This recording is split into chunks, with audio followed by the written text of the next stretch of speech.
Hello everyone, welcome to our new video. Today you will see how to improve your Mawaishi Giri. First of all, you have to practice basic Mawaishi Giri like normal Mawaishi. তোমরা যখন বাড়িতে practice করছো তখন তোমাদের rooftop অথবা করিডোরে তোমরা এরকমভাবে বেসিক মাওয়াইশি প্র্যাকটিস করতে পারো।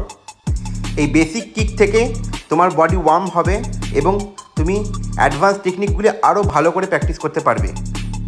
নাও next step, single leg double মাওয়াইশি গিরি। এই কিকটাতে তোমাদের স্পিড, পারফেকশন এবং ফোকাস আরও ইনক্রিজ হবে। এখানে তোমাদেরকে প্র্যাকটিস করতে হবে যে দুটো কিক একই এমে ইন করছে কি না, তাতে তোমাদের এমটা পারফেক্ট হবে। নাও নেক্সট, হিপ টুইস্টিং। এই কিকটা থেকে তোমাদের হিপের স্পিড ইনক্রিজ হবে। উইদিন আ সেকেন্ড একটা পা থেকে আরেকটা পায়ে যে কিক মারার প্রক্রিয়াটা, এটা অনেকটা ক্লিয়ার হবে।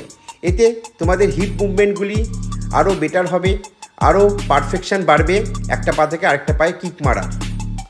এই কিকগুলি তোমরা যদি তোমাদের বাড়িতে অথবা প্র্যাকটিস গ্রাউন্ডে প্রত্যেক দিন 100 থেকে 200 টাইম প্র্যাকটিস করো, তোমাদের পারফেকশন লেভেল অনেক ইনক্রিজ হবে।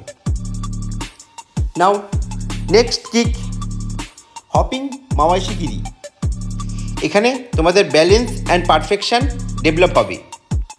তোমরা একটা পা দিয়ে কিক করবে, আরেকটা পা দিয়ে হপিং করে একটু একটু করে এগোবে, তাতে তোমাদের এই যে হপিং মাওয়াইশি গিরির যে পারফেকশান, এটা কিন্তু তোমাদের ইনক্রিজ হবে।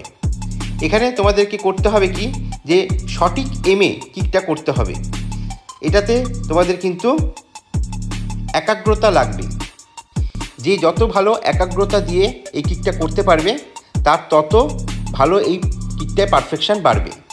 এটা যদি তোমরা ফার্স্টে হপিং করতে করতে রাইট লেগ করো, দেন তোমাদেরকে লেফট লেগ করতে করতে আবার এগোতে হবে, তাতে তোমাদের দুটো পায়ে কিক ঠিক হবে। Thank you. See you all on my next video.